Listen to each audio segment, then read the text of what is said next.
오늘 이 자리에 함께 모여 하나님께 예배드리고 계신 여러분 모두에게 우리 주님의 은혜와 평화가 넘치시기를 바랍니다.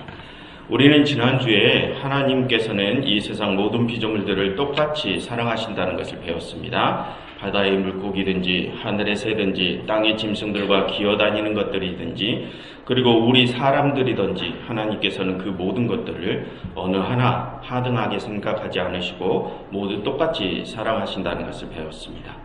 그리고 또한 이 세상 모든 만물의 창조는 하나님의 기쁨에 의해서 특징 지어진다고 했습니다. 여러분, 창세기에서는 하나님께서 여러 피조물들을 만드시고 그것을 보시고 어떻다고 하셨습니까? 그것들을 보시고 기뻐하셨다고 하셨습니다. 그것은 이 세상의 피조물들이 하나님께서 보시기에 마음에 드셨다는 것이었습니다. 그것은 역으로 이 세상의 모든 피조물들에게는 하나님을 기쁘시게 해드려야 하는 도리가 따름을 알려주는 것이라고 했습니다. 즉, 하나님께서 모든 피조물들을 사랑하시어 그것들을 창조하시고 극진히 돌보시는 것처럼 피조물들 또한 하나님의 그 사랑하심에 기쁨을 돌려드려야 하는 도리가 따른다는 것을 이 창세기의 저자는 말하고 있었습니다. 그렇다면 여러분, 우리가 하나님께 어떻게 기쁨을 돌려드릴 수 있습니까? 여러분, 창세기 1장에서 계속해서 반복되고 있는 여러 단어들이 있었는데 그 중에서 하나님께서 보시기에 좋았더라 라는 구문이 있었습니다. 여러분, 화면을 보십시오. 그 중에서도 여기서 좋다라는 단어가 어떤 뜻까지 내포하고 있었는지 기억나십니까? 여기서 좋다라는 단어는 좋다라는 단어 히브리어 토브는 선하다라는 의미까지 내포하고 있었다고 했습니다. 즉, 하나님께서 보시기에 좋았더라 라는 구문은 하나님께서 보시기에 선하더라 라는 뜻도 된다고 했습니다. 선함으로 우리가 하나님께 기쁨을 돌려드릴 수 있다는 것이었습니다. 여러분, 이 창세기 1장은 하나님께서 계획하신 본연의 하나님의 나라를 소개해주는 장이라고 했습니다. 그리고 이 1장에 소개하는 그 본연의 하나님의 나라에서는 이 세상 모든 만물들이 하나님께서 보시기에 좋았고 선했음을 알려주고 있었습니다. 그렇게 모든 피조물들이 선함으로 하나님께 기쁨을 드리는 세상이 본연의 하나님의 나라입니다. 그런데 여러분, 이 세상의 모든 피조물들 중에 유일하게 하나님께 기쁨이 아니라 근심과 걱정을 안겨드리는 피조물이 있다고 하지 않았습니까? 그게 누구였습니까? 이 세상의 모든 피조물들 중에 유일하게 하나님께 근심과 걱정을 돌려드리는 피조물은 오직 우리 사람들 뿐이었습니다. 여러분, 하나님께서는 우리 사람들에게 가장 뛰어난 지능과 자유를 주셨습니다. 그런데 그렇게 가장 뛰어난 지능과 자유를 가진 우리만이 오직 하나님께 근심을 안겨드립니다. 여러분, 왜 이런 역설적인 일이 일어나는 것일까요? 그 근본적인 이유는 어디 있을까요? 그리고 그 문제의 시작은 어디서부터일까요?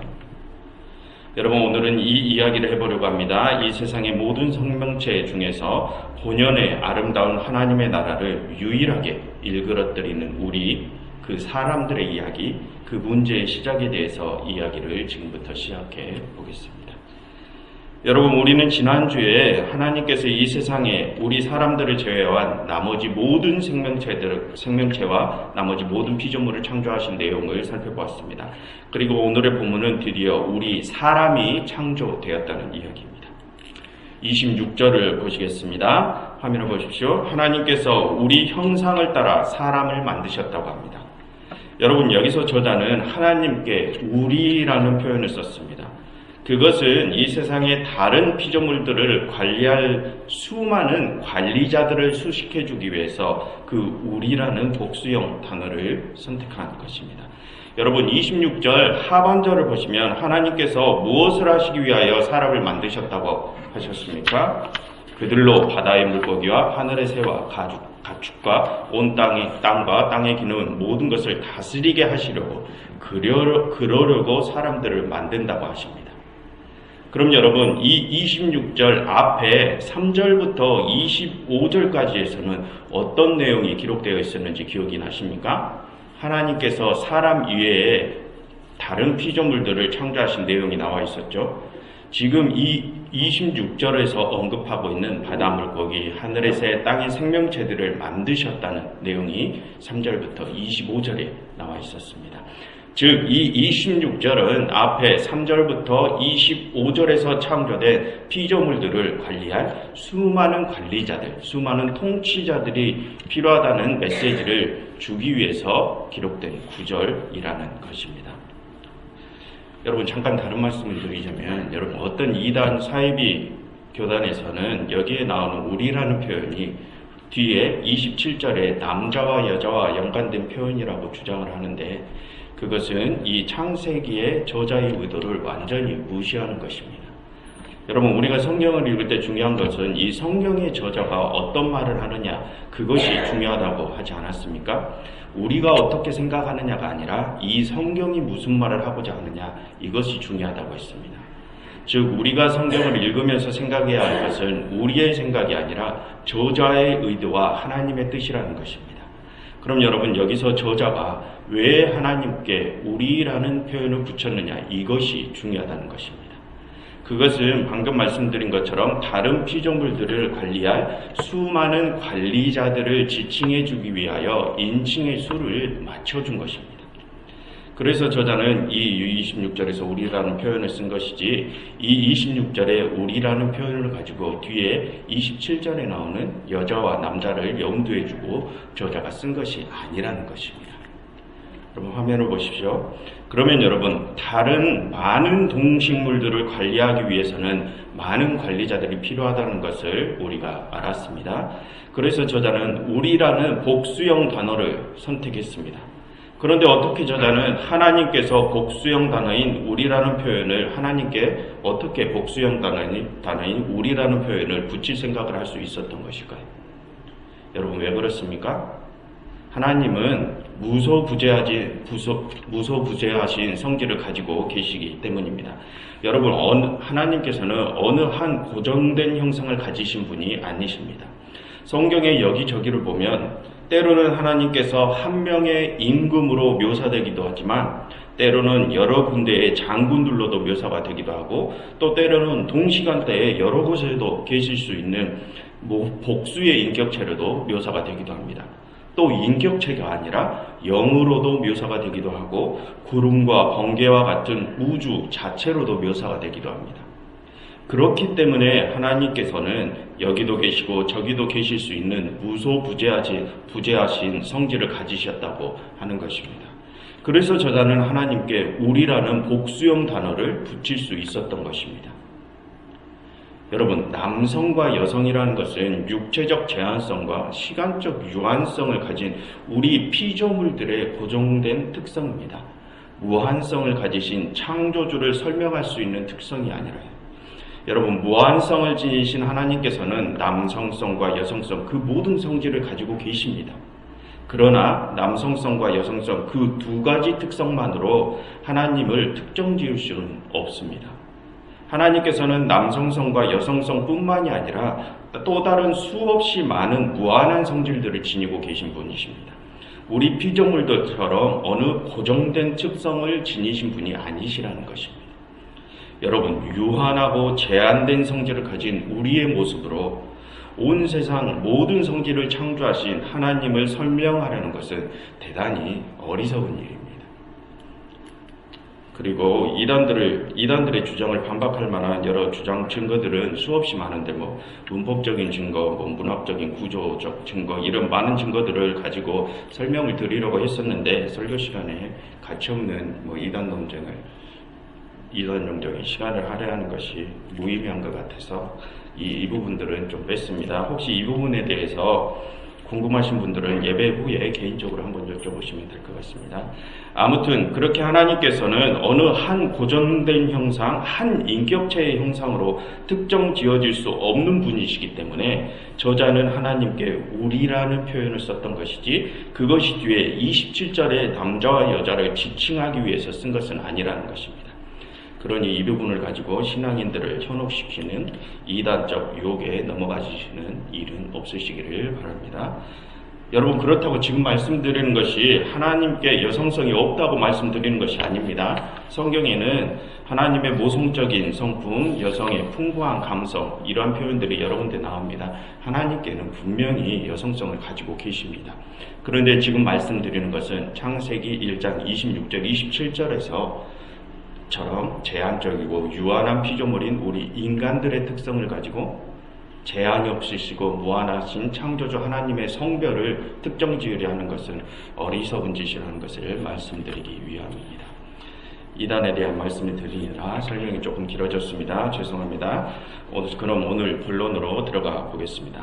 여러분, 다시 한번 말씀드리지만 방금 말씀드린 것처럼 이 26절은 하나님께서 사람을 이 세상의 다른 모든 피조물들을 관리할 관리자, 통치자로 세우시기 위하여 만드셨다고 말을 하고 있습니다. 그런데 여러분, 우리는 이 세상을 통치하는 분이 원래 누구라고 알고 있습니까? 이 하나님께서 이 세상을 통치하시는 유일하신 분이라고 알고 있습니다. 그런데 여러분, 여기서는 하나님께서 누구에게 이 세상의 나머지 피조물들을 통치하고 관리하도록 하셨습니까? 우리 사람들에게 나머지 피조물들을 통치하고 관리하도록 하셨습니다. 여러분, 그럼 이게 무슨 뜻입니까?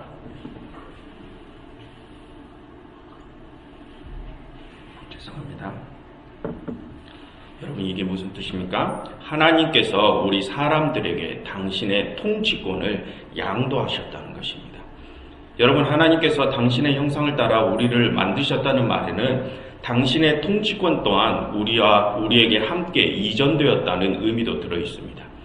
원래는 하나님께만 이 모든 세상에 대한 통치권이 있는데 우리 사람들이 다른 피조물들을 통치하려면 하나님의 그 통치권이 필요하고, 하나님의 그 통치권을 사람에게로 가져오려면 다른 피조물들과는 다르게 우리가 하나님의 형상을 하나님이 지니신 통치자의 성질이 필요하기 때문입니다. 그래서 이 창세기 1장의 저자는 우리가 하나님의 형상을 닮았다고 하는 것입니다. 하나님께서는 이 세상의 모든 피조물들을 똑같이 사랑하시는데 유독 우리 사람에게만 특별하게 관리자의 역할을 맡기신 것입니다. 그 관리자의 역할을 위하여 하나님께서는 당신의 권한의 일부를 우리 사람에게 양도해 주셨습니다. 하지만 여러분, 지난주에도 살펴보았듯이 그렇게 우리 사람들이 다른 피조물들과는 다르게 특별한 하나님의 권한을 양도받았다고 해서 이것이 우리가 다른 피조물들보다 하나님께 더 사랑을 받는 존재다, 이것은 아니라고 했습니다. 그저 주어진 직분이 다를 뿐입니다. 여러분, 자식이 있는 부모에게 첫째와 둘째와 막내는 그 위치와 역할이 다르게 주어질 뿐이지 부모가 그 모든 자식을 사랑하는 것은 똑같지 않습니까? 그렇기 때문에 첫째라고 나머지 동생을 무시하거나 막내라고 언니, 오빠, 누나, 형들을 마음대로 부려먹으면 안 되지 않습니까? 그것과 똑같습니다. 하나님께서 우리 사람들에게 특별한 권한을 양도해 주셨지만 그것이 우리 마음대로 다른 피조물들을 짓밟거나 훼손해도 된다는 의미는 아닙니다. 여러분, 28절을 한번 보십시오.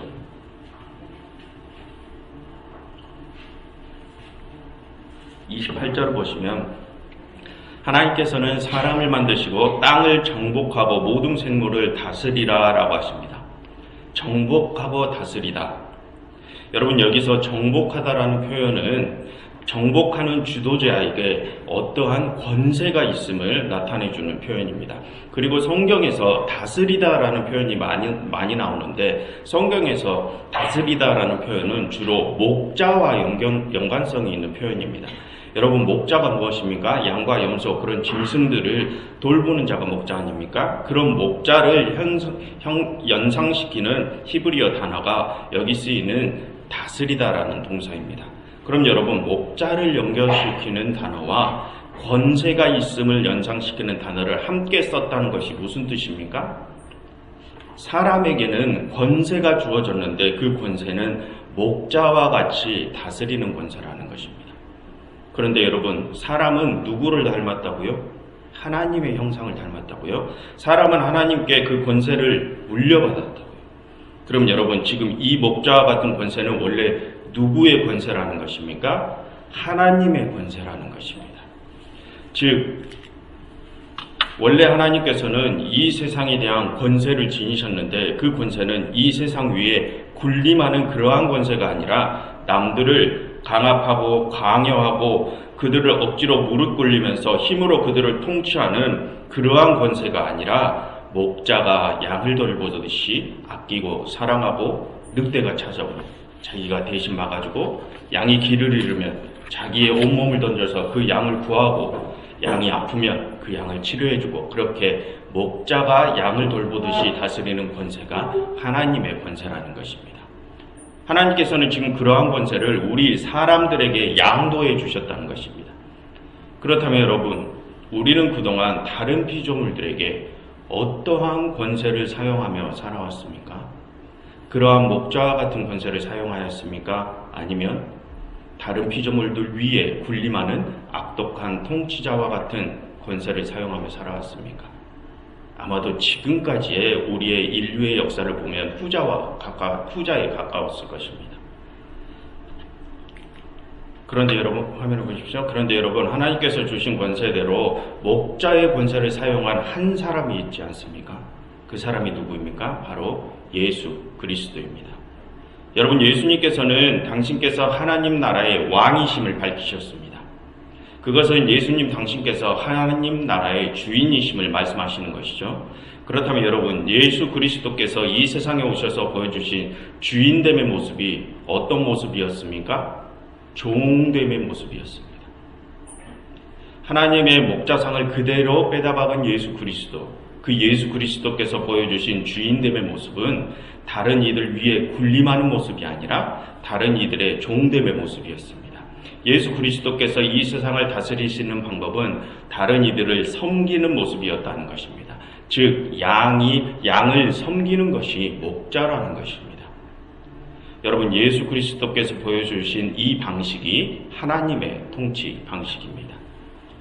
여러분, 하나님께서는 당신의 왕권을 우리 사람들에게 내어주셨습니다. 하지만 우리 사람들은 그 왕권을 우리 자신만을 위해서 사용하고 말았습니다. 그래서 우리는 죄와 사망의 종으로 전락되어 버렸죠. 그것으로 하나님과 우리의 관계, 하나님과 이 세상의 관계가 끊어져 버렸습니다. 그런데 하나님께서는 그것을 보고만 계실 수는 없었습니다. 그래서 하나님의 왕권을 온전하게 물려받을 수 있는 이를 이 땅에 보내주셨죠. 바로 당신의 아들 예수 그리스도입니다. 그러므로서 하나님께서는 이 세상을 일그러뜨린 우리를 또다시 불러주십니다. 화면을 보십시오. 그리고 예수님께서는 하나님께 온전히 물려받은 그 왕권을 다시 한 번 더 우리에게 물려주십니다. 여러분, 지난번에 살펴본 마태복음 28장을 보시면 예수님은 하나님께서 예수님 자신께 이 세상의 모든 권세를 물려주셨다고 하지 않으셨습니까? 그리고 예수님께서는 그 권세를 다시 누구에게 물려주십니까? 다시 제자들에게 물려주십니다. 여러분, 마태복음 16장과 18장을 보시면 예수님께서 베드로와 다른 제자들에게 하늘과 땅을 이을 수 있는 권세를 그들에게 물려주는 내용이 나옵니다. 그것은 예수님 자신께서 받은 권세를 또다시 제자들에게 물려주셨다는 의미입니다. 화면을 보십시오. 이 세상을 다스릴 왕권이 하나님에게서 예수님에게로, 그리고 다시 제자들에게로. 여러분, 이것이 바로 하나님께서 세상을 다스리는 통치 방식입니다.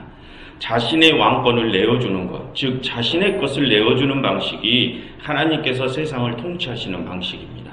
그렇게 자신을 내어줌으로써 또 다른 이들이 그 왕권을 물려받고 그들이 또 다른 이들을 위하여 죽어주고 자기 자신을 내어줌으로써 또 다른 이들이 왕권을 물려받는 방식, 이것이 하나님의 방식입니다. 여러분, 하나님께서는 우리 사람을 창조하시면서 우리에게 당신의 형상을 담는 특별한 권세를 주셨습니다. 다른 피조물들에게는 주지 않은 특별한 권세, 즉 그것은 하나님 자신을 내어주는 권세입니다. 그리고 여러분, 아까 전에 하나님께서는 무소부재하신 성질을 가지고 계시다고 하지 않았습니까? 그것은 하나님께서 어떠한 한 형상에 귀속되시는 분이 아니라는 것이라고 했습니다. 그것은 하나님께는 어떠한 것도 하실 수 있는 자유함이 있다는 의미입니다. 하나님께는 그 자유함도 우리 사람들에게 물려주신 것입니다. 즉 우리가 하나님의 형상을 닮았다는 것은 우리가 우리 마음대로 할 수 있는 자유함도 물려받았다는 것입니다. 그 자유함이 있기에 우리가 다른 피조물들을 통치할 수 있는 것입니다. 여러분, 참 특이하게 다른 동식물들은 우리 사람들에 의해서 길들여지죠. 물론 길들여지지 않는 동물들도 있지만 일반적으로 거의 모든 동물들은 우리 사람들에 의해서 길들여질 수 있습니다. 그것은 그들에게 자유함보다는 복종과 순종의 성질만이 있다는 것입니다. 그런데 유독 하나님께서는 우리 사람들에게 그 자유함을 주시어 세상을 통치하도록 하셨습니다. 하지만 여러분, 우리는 그 자유함을 어떻게 사용했습니까? 그 자유함을 가지고 내가 아닌 다른 존재들에게 섬김의 모습, 종됨의 모습, 하나님의 통치 방식인 나를 내어주는 통치 방식의 모습을 보여주었습니까? 그래서 하나님께서 우리에게 그리하신 것처럼 우리 역시 그들에게 왕권과 자유함을 내어주었습니까?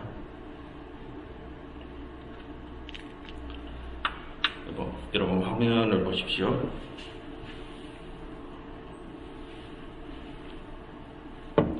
여러분 이사야 11장을 보시면 마지막 회복의 때에는 어린 양과 표범, 어린아이와 사자들, 곰들 이 모든 것들이 서로 자유로이 띄워놓은 때라고 묘사되어 있습니다.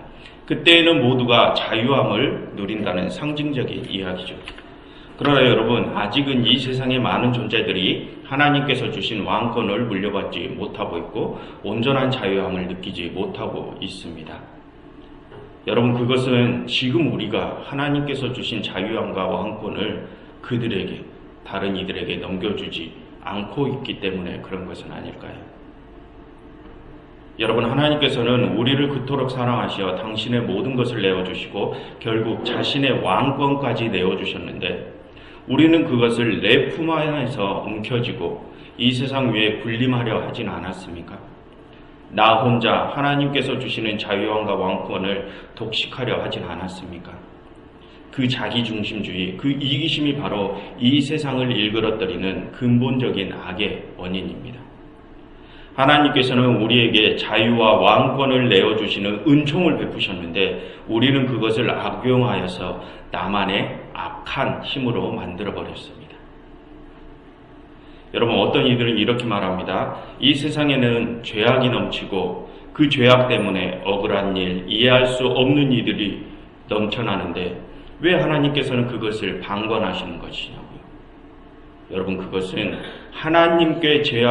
하나님께서 죄악을 방관하시는 것이 아니라 우리 사람들이 하나님께서 우리에게 주신 자유함의 은총을 독식하고 오용해서 생긴 죄악들입니다.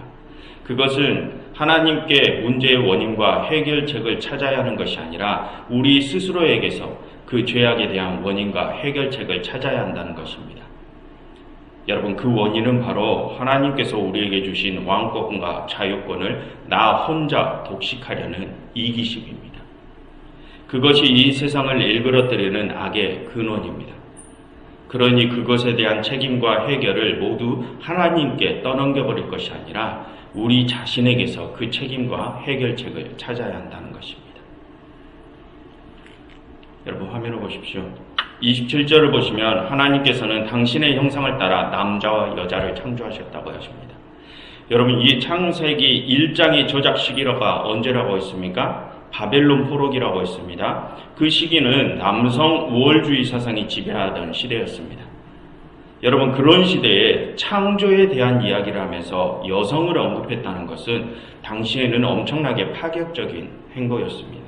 여러분 당시의 여성은 일반적으로 구원을 이야기할 때 언급하는 대상이 아니었습니다. 당시에 그랬다는 것입니다. 여러분 다음에 창세기 3장을 보시면 아시겠지만 거기에는 여자가 악을 이 세상에 끌고 들어온 죄의 원인으로 묘사가 되어 있지 않습니까? 그렇게 묘사될 만큼 당시의 여성은 구원과는 거리가 먼 존재로 여겨졌습니다. 그런데 이 창세기 1장은 다릅니다. 이 창세기 1장에서는 여자 또한 하나님께서 보시고 기뻐하시는 존재라고 말을 하고 있습니다. 그것은 이 창세기 1장이 말하는 것이 세상에서 소외받는 모든 이들까지 다 하나님께서 직접 창조하신 대상이고 다 하나님의 사랑의 대상이고 당시의 세상에서 소외받던 여자들까지도 똑같이 하나님의 왕권과 자유권을 물려받은 똑같은 자들임을 선포하고 있는 것입니다.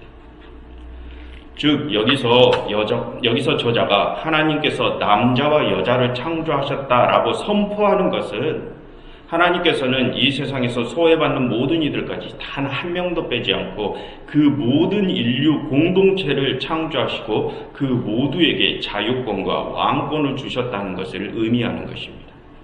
즉 여기서 남자와 여자라는 표현은 사람이란 나 개인적인 창조물이 아니라 공동체적인 창조물이라는 것을 나타내주는 표현인 것입니다. 그럼으로써 저자는 저자 자신이 살고 있는 이기주의가 극에 달한 그런 바벨론의 시대에 새로운 공동체적 인간을 만드시려는 하나님의 뜻을 전하고 있는 것입니다. 여러분, 이 창세기 1장은 바벨론 포로기에 쓰였다고 했습니다. 성경에서 말하는 바벨론의 시대는 남성 우월주의, 인간중심주의, 이기주의와 같은 그런 죄악이 극에 달한 시대입니다. 저자는 그러한 시대에 아무도 소외받지 않은 세상이 하나님의 나라다. 모든 사람이 하나의 공동체가 되는 세상이 하나님의 나라다. 하나님께서는 그 모든 공동체원들에게 자유함과 왕권을 물려주셨다. 하나님께서는 모든 사람들에게 다른 이들과 다른 모든 피조물들을 다스릴 권세를 주셨다. 그런데 그 자유권과 왕권은 자신의 모든 것을 내어주는 권세이다. 자신의 모든 것을 내어주며 다른 이들, 다른 피조물들을 보살피고 다스리는 권세이다. 그것이 하나님의 통치 방식이다. 이것을 선포하고 있는 것입니다. 그렇다면 여러분, 우리는 그동안 어떠한 모습으로 살아왔었는지 한번 내 자신을 한번 돌아보십시오. 나는 정말 타인을 위해서, 다른 피조물들을 위해서 나의 모든 것을 내어주는 모습으로 살아왔습니까? 여러분, 내가 지금까지 신앙생활을 왜 가지고 살았는지를 내 자신에게 한번 물어보십시오. 혹시 나 자신을 위하여 여호와 하나님에 대한 신앙을 지니고 있지는 않았습니까? 여러분, 나는 지금까지 하나님께서 원하시는 창조의 목적대로 살았습니까? 여러분, 하나님께서는 내가 아니라 공동체를 위하여 자신을 내어주라 하십니다. 온 피조 세계를 위하여 자신을 내어주라고 하십니다. 예수 그리스도께서 그리하셨던 것처럼 그렇게 태초부터 하나님께서는 나의 것을 타인과 타 피조물 그리고 소외받는 이들에게 모두 내어주라고 가르치고 계셨습니다. 여러분, 내가 받아서 내가 커지고 내가 높아지고 하는 것은 하나님께서 우리 사람들을 창조하시고 우리에게 이 세상을 맡기신 목적에 근본적으로 반기를 드는 것입니다. 그러니 여러분, 하나님께서 주시는 진정한 자유함과 온전한 왕권, 그 권세를 누리고 싶으시다면 여러분들의 모든 것을 내어주십시오. 하나님께서 여러분들에게 주신 자유함도 힘과 능력도 그 모든 권세와 모든 왕권을 내가 아니라 타인에게 그리고 다른 모든 피조물들에게 내어주십시오. 종됨의 모습으로, 섬김의 모습으로 그 모든 것을 내어주십시오. 그것이 하나님께서 우리 사람을 창조하시고 우리에게 세상을 맡기신 근본적인 목적입니다. 기도하겠습니다. 하나님, 저희는 이제껏 많은 오해 속에서 하나님을 따르고 있었음을 고백합니다. 저희는 하나님께서 저희를 이 세상의 가장 높은 곳에 우뚝 세워주실 줄로 알고 하나님을 따랐습니다. 그러나 하나님, 하나님께서는 예수 그리스도를 통하여 당신의 온전한 모습을 보여주셨습니다. 당신의 모습은 세상 위에 우뚝 선 황제의 모습이 아니라 이 세상 밑에서 저희 모두를 바치고 서 계시는 종의 모습이셨습니다. 하나님, 이제 저희가 그 모습을 따르게 하옵소서. 하나님께서는 그 모습으로 이 세상을 통치하시니 저희 역시 하나님께서 주신 권세로 그 모습으로 이 세상을 섬기며 살아가게 하옵소서. 그리하여 이 세상이 다시 하나님께서 원래 창조하신 그 온전한 모습의 나라로 하루속히 변화되게 하시옵소서. 예수 그리스도 이름으로 기도드렸습니다.